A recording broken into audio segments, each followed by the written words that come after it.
Hi, Maxwell here. Today we're going to look at IAS 20, government grants. One may ask, what is government grants? Government grants is basically a form of monetary support that the government provides to certain entities or certain industries, okay, to support them in their operations.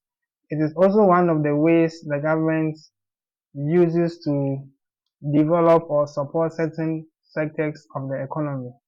Alright, so under IAS 20 government grants, there are three types of government grants. We have revenue grants and capital grants. What is revenue grants? Revenue grant is a grant meant to cater for operational costs of the company. Alright, and then capital grant. Capital grants is a grant meant to support the acquisition of non-current assets.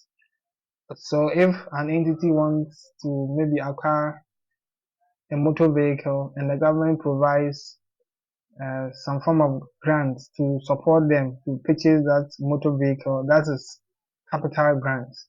Alright, so that is it. Let's look at a question. Let's solve a question on government grants to deepen our understanding on the standard. On 1st April 2017, a company which prepares financial statements to 31st March acquires an item of property, plant and equipment and receives a grant of 40% towards the item's cost. The item costs 250,000 and has a useful life of 4 years. Its residual value is 60,000. A. Calculate the amount of the grant that should be recognized as income for each of the 4 years 31st March 2021 if the asset is depreciated on a straight line basis, i.e. on diminishing balance basis. Okay, so for this illustration, we are going to solve only the I. Alright, so we have to bear in mind that government grants is a form of income. Alright, it's a form of income. And there's a way we recognize this type of income in the income statements or in the balance sheet. So how are we, the question is asking us to determine the treatment of this grant, which was used or which was meant to support the acquisition of a non-current asset. So first of all, what we need to know the cost of this asset. Okay, so we were told that the cost of this asset is 250,000. So we know that this is the cost is 250,000. And how much is the grant? Okay, we were told that the grant is 40%. So the government paid 40% of the cost. So what is 40% of 250,000? So 40% of 250,000 will give us how much? It will give us 100,000.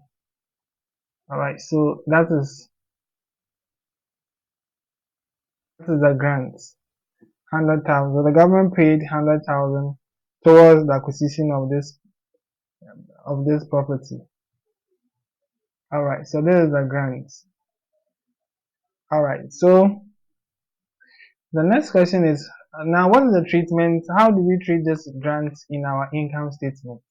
Alright, so when it comes to treatment of government grants, there are two approaches. There's one approach called deferred income approach, and there's another approach called deducting the grant from the cost of the asset. Deduct the grant from the cost of the assets.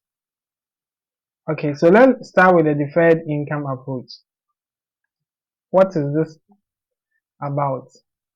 Alright, so we know that this grant was given to acquire an asset. Okay, and the cost of this asset is 250,000. And what is the useful life of this asset?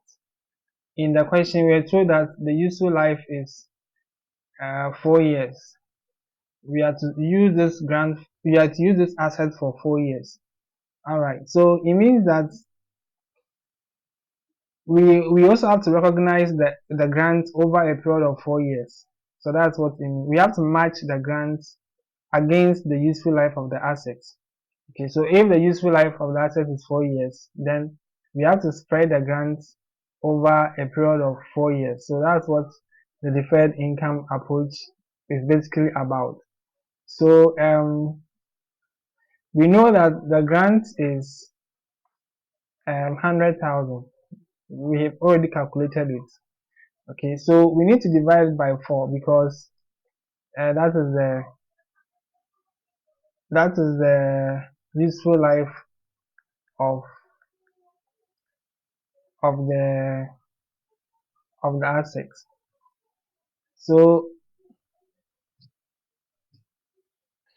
100,000 divided by 4 will give us how much? That will give us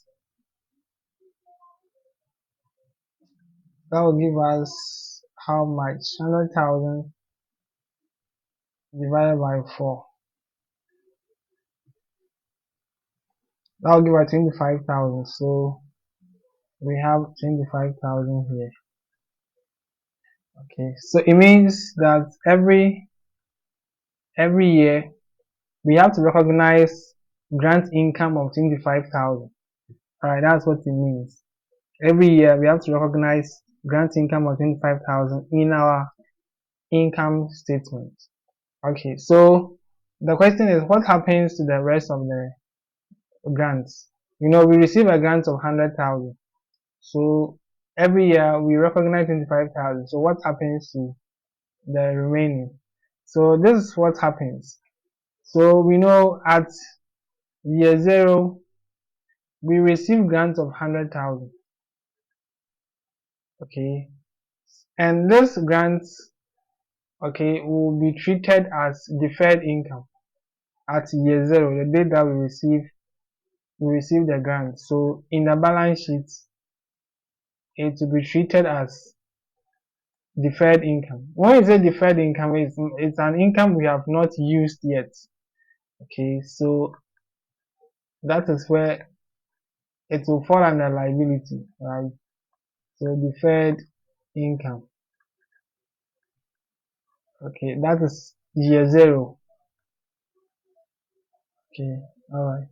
So at the end of year 1, okay, at the end of year 1, we have to recognize grant income of 25,000. Okay, so at the end of year 1, this is what's going to happen. So we are going to, in the income statement, okay, we are going to recognize grants, okay, as an income of how much? 25,000. Okay, 25,000.